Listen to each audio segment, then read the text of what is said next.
आज हम कबीर के उस शब्द पे विचार करेंगे जिसमें उन्होंने अविनाशी राज की बात करी है। अविनाशी राज ऐसा राज जो कभी जाने वाला नहीं है, नाशवंत नहीं है, खत्म होने वाला नहीं है। उसकी संसार में ऐसा राज नहीं होता। संसार का राज आज है, कल को नहीं होगा, कब चला जाए कुछ पता नहीं। वो ऐसा राज है तो अगर मिल जाए तो हमेशा के लिए वो राजा ही रहता है।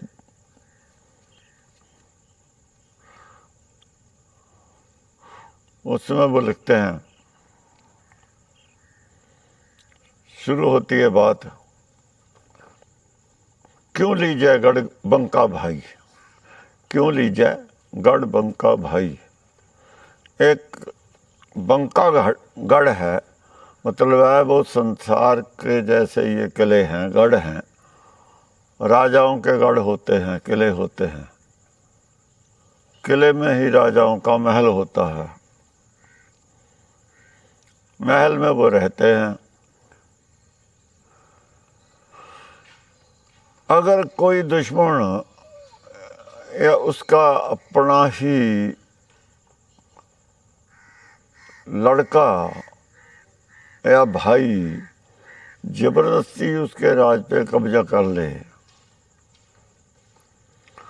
और वो कब्जा करके उस महल पे वहाँ से उल्टे काम करने शुरू कर दे, जिससे वो बदनामी हो उसकी, तो उस राज को, उस व्यक्ति को, अपने अनुज को, अपने भाई को पराजित करके अपना राज कैसे स्थापित किया जाए, जिससे दुनिया में होने वाला अपजस ना हो और जस हो। अपजस से नरक मिलता है, जस से मुक्ति मोक्ष मिलती है। जस नाव चढ़े भव सागर तारा। ये भव सागर तरने के को पार करने के लिए ये जन्म मनुखा हुआ है। अगर शरीर में रहते हुए हम उल्टे काम करेंगे, अवगुण करेंगे, बुरे काम करेंगे, जैसे हमारा अपयश होगा, तो हम डूबेंगे भवसागर में। ये राजा लोग सब डूब रहे हैं। आज जो राज करते हैं वो सब डूब रहे हैं। कल युग में कोई भी राजा जिसके अंदर कलयुग व्याप्त हो,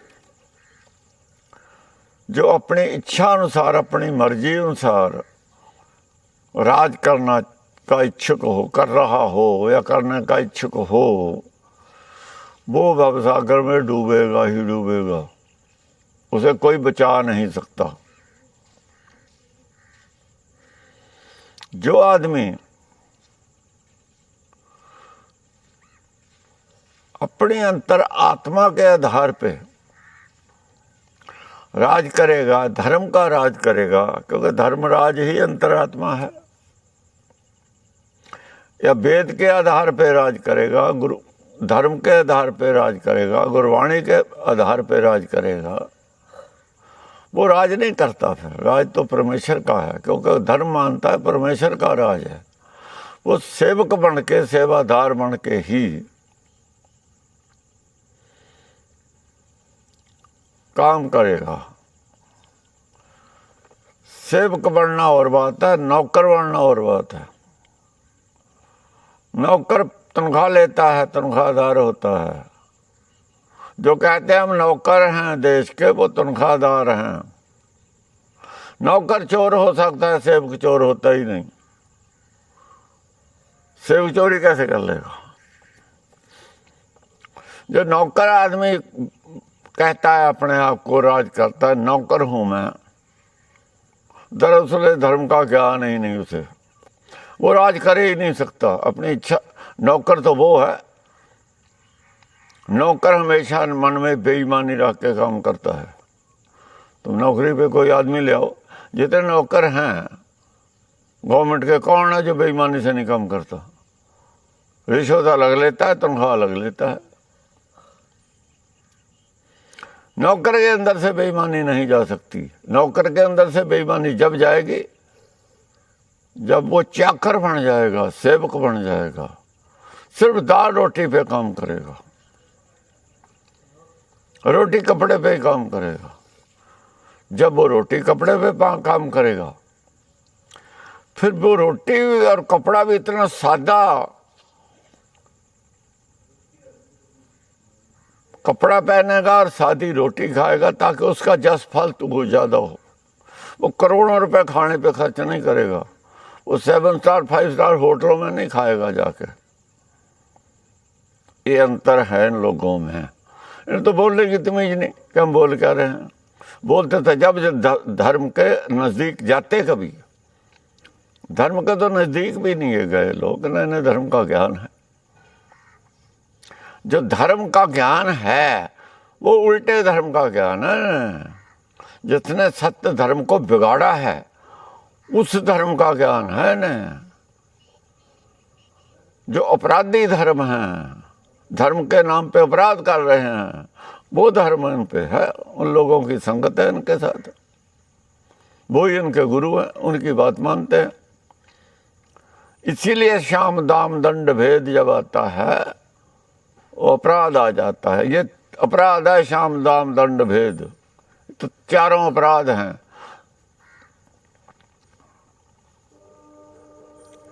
भेद तो खत्म करना है।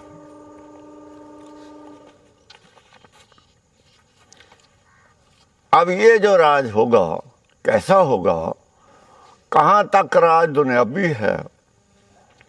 कबीर पहले माला फेरता है, माला फेरना भी एक धर्म है। जब तक वो माला फेर रहा है तब तक उसे क्या प्राप्ति हुई, उसकी क्या अवस्था थी, वो भी उसने बताई है। आधे शब्द में वो बयान करी है। जब वो मगहर गया है, उसे ज्ञान हुआ पूरा, उसके बाद लाइन बदली, आधे शब्द में वो बात कि आखिर मुझे सफलता कैसे हुई। काशी में मुझे सफलता नहीं प्राप्त हुई, स्वामी रामानंद के धर्म से मुझे सुकून नहीं मिला, शांति नहीं मिली, मैंने अपने मन को नहीं जीता, मैं अपने मन को नहीं जीत सका। मन ही मेरी अकल पर, मेरी बुद्धि पर, मेरा मन हावी रहा।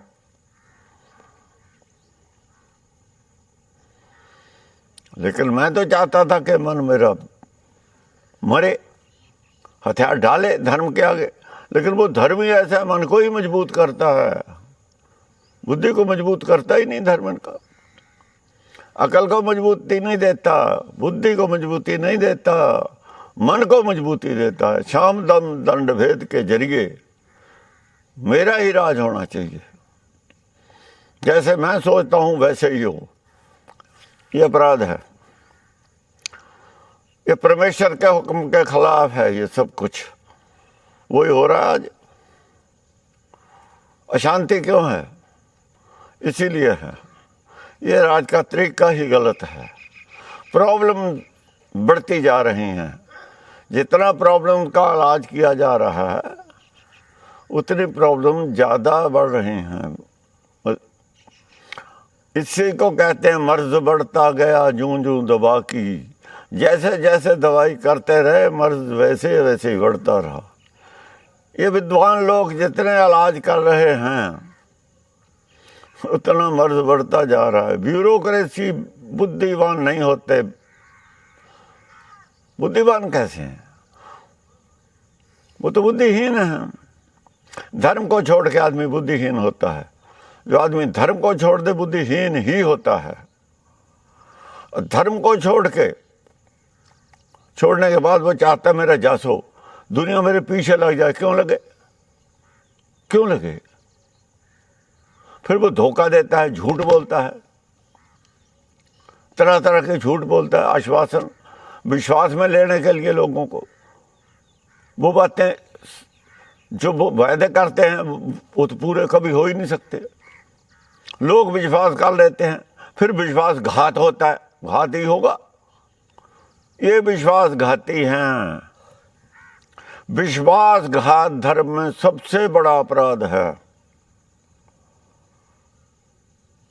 जब धर्म के ग्रंथों को स्टडी करें, समझें, पढ़ें, तो विश्वासघात सबसे बड़ा अपराध है।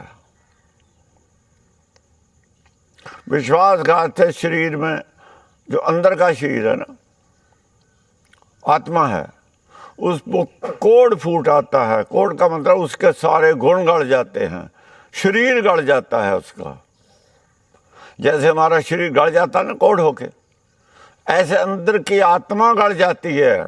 आत्मा किस चीज की बनी हुई? आत्मा गुणों की बनी हुई है। आत्मा के गुण ही गुण हैं। जब गुण गड़ जाए, अंदर का शरीर गड़ जाता है। इनका गुण गड़ गए, सब कोड़ी हो गए सब। अंदर बाहर से चाहे कुछ भी हैं, बाहर से तो कंचन देही जैसी लगती है इनकी, बड़े बड़े कीमती कपड़े, कीमती खाने, लेकिन गुण गड़े हुए हैं, अपराधी हैं, झूठ बोलते हैं, धोखे देते हैं, झूठे वादे करते हैं। यही तो सियासत है, दूसरे को धोखा देना, विश्वास में लेके विश्वासघात करना, यही सियासत है। और क्या है? धर्म में ऐसा कुछ प्रमाण नहीं है। और मसले का हल भी नहीं इनके पास। विश्वासघाती कैसे मसले का हल करेगा? हो ही नहीं सकता मसले का हल। मसले का हल है विश्वास। अगर किसी को लेना है तो विश्वास उसका तोड़ना नहीं, उसका विश्वास ना टूट जाए। मेरा चाहे कुछ ना रहे, मैं चाहे मिट जाऊं, दूसरे का विश्वास ना टूटे, तब दूसरे का विश्वास बचता है। ऐसा कौन है यहाँ? कोई भी नहीं। खैर, वो कह रहे हैं क्यों लीजिए गढ़बंका भाई। मैं अपने दिमाग पे गढ़, देखो, एक तो 10वें द्वार है, वो नीचे हृदय है, हार्ट के चारों ओर है। एक गढ़ है, किला है, किला ही है 10वां। किले के ऊपर चढ़ना और किले के बीच में रहना, दो बात अलग अलग हैं। जो किले के ऊपर चढ़ता है आसमान में चढ़ जाता है, ऊपर आसमान है, चढ़े आसमान गिरावा है। जो किले के ऊपर चढ़ता है परमेश्वर उसे प्रहार करके नीचे गिराता है, जब गिरता है तो मर जाता है। किले के नीचे आता ही मर जाता है। किले के ऊपर से ही दुनिया देखता है, किले के अंदर नहीं देखता अंदर क्या है। अंदर का ज्ञान नहीं है, बाहर का माया देखता है खिड़की से। ये नक्शा खींचा है इस शब्द में। कहते क्यों लीजिए गढ़ बंका भाई। हे भाई, ये जो बंका गढ़ है, हमारा अंदर का शरीर है, ये गढ़ बंका है। बाहर का तो इस पे कवर है, बाहर का तो कपड़ा है, ढक रखा है ऐसे, ताकि धूल मिट्टी ना पड़े। और ये गढ़ कैसा है? 2 बार कोट और तेवर खाई, 2 बार कोट और तेवर खाई। हर किले के जो हमारे यहाँ हैं बाहर, उनके चारों ओर एक कोट होता है। कोट कहते हैं कि दीवार होती है। और दीवार कहाँ से आती है? दोनों ओर खाई खोद लेते हैं गहरी। उस खाई की मिट्टी बीच में, खाइयों के बीच में फासला होता है। जैसे हमने 5 गज नीचे से, 5 मीटर नीचे से दीवार की चौड़ाई रखनी है, तो खाई से खाई का फासला 5 मीटर रख लिया, दोनों तरफ की खाई की मिट्टी उसमें डाल दी, वो दीवार बनती चलेगी, खाई गहरी होती चलेंगी दोनों। मिट्टी कहाँ से, मिट्टी वहीं की वहीं है, किनारे पे ही पड़ी है दोनों खाइयों के। अब दुश्मन जब आएगा, दरवाजे तो बंद हैं, बहुत मजबूत दरवाजे हैं, गेट हैं किले के, टूटते नहीं। अब दूसरी ओर खाई में पानी है, फिर खाई पक्की कर देते हैं, खाई में पानी छोड़ देते थे, नहर सी बन गई, वो छोटी नहर बन गई खाई, अंदर की जो खाई है उसमें भी पानी छोड़ दिया। अब आदमी जो बाहर से दुश्मन आएगा, खाई में जाएगा, खाई 10 फुट गहरी है, 10 फुट पानी है, कैसे आएगा? फिर ऊपर दीवार पे कोई सीढ़ी है नहीं, कैसे चढ़ेगा? अंदर फिर अगर चढ़ भी गया, अंदर फिर खाई है, उसमें गिरेगा पानी में, तो अंदर के लोग उसे मार देंगे। इसलिए ये किला तोड़ना बड़ा मुश्किल था। किले अगर बाहर राजा उसके घेर भी ले तो किले के अंदर जाना बड़ा मुश्किल होता था, किले को जीतना बड़ा मुश्किल था। जब तक किला नहीं जीता, जब तक राज पूरा जीत नहीं पाया उसे। खैर, अब ये जो किला है, इसके एक की बजाय 2 कोट हैं, 2 दीवार हैं और 3 खाई हैं। ये निराकारी दुनिया में डबल है, इससे बाहर के राज से डबल एफर्ट करनी पड़ती है। यहाँ बाहर का राज लेना आधी एफर्ट है, कुछ भी नहीं बाहर का राज लेना, इसीलिए तो बाहर का लेते नहीं। बाहर का कोई भी जीत सकता है, अंदर का राज जब आपने ले लिया, अपना राज है, वो किसी का नहीं है। हमने अपना राज लिया है, वापस लिया है।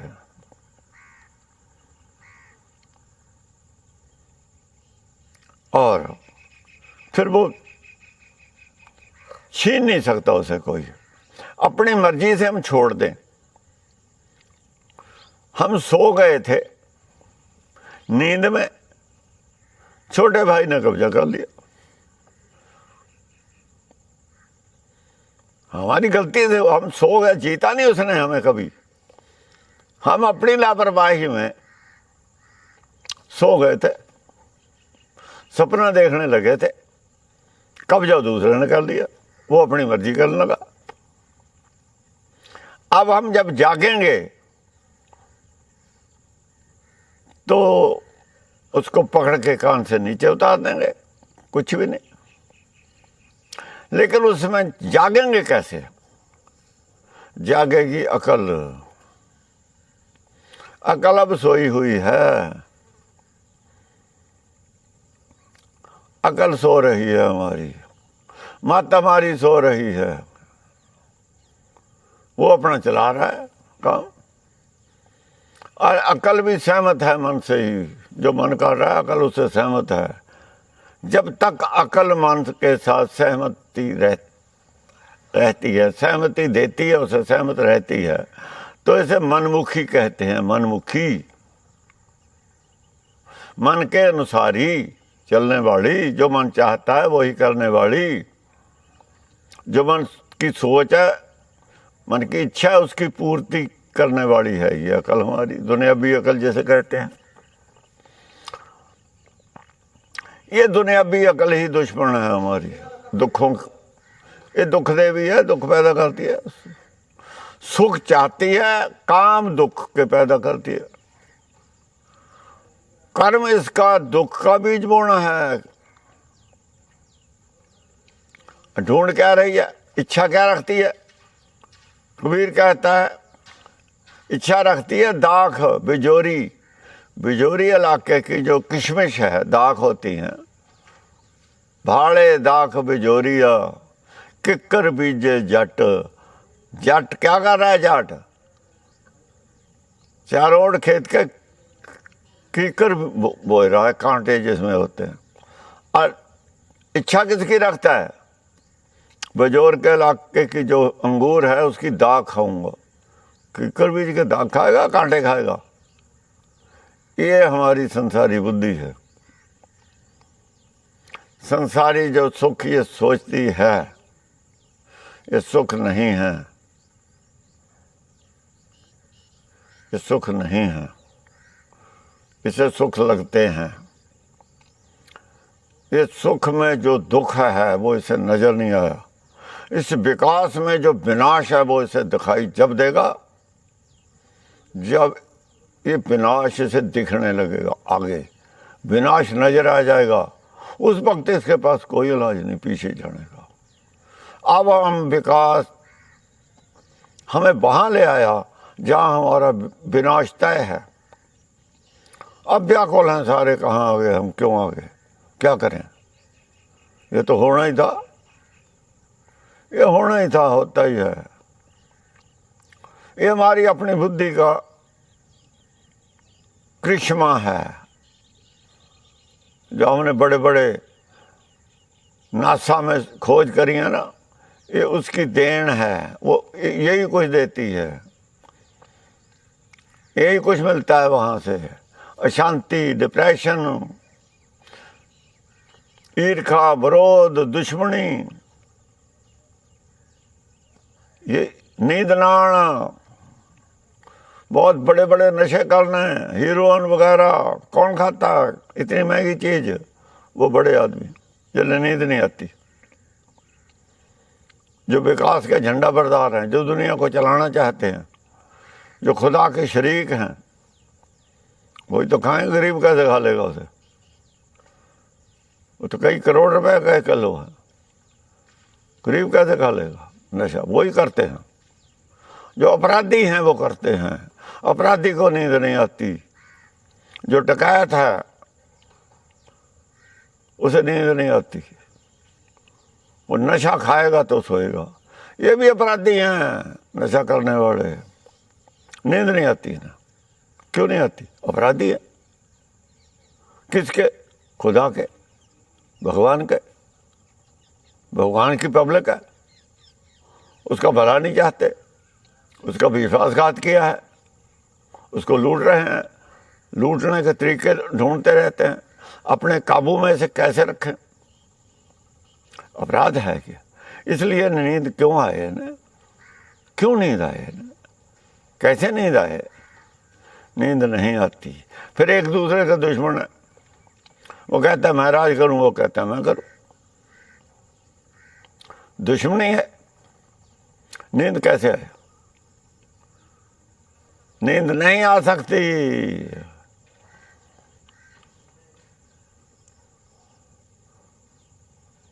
तो क्यों लीजिए गढ़बंका भाई? कैसे ये अपनी बुद्धि, अपना मन कैसे काबू करे?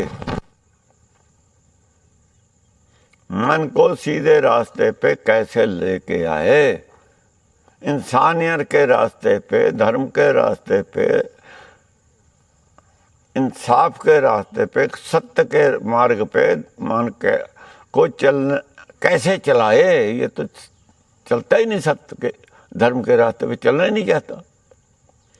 इसे कैसे मेंड करे, कैसे मनाए, कैसे काबू करके चलाए, ये मसला है इस शब्द का।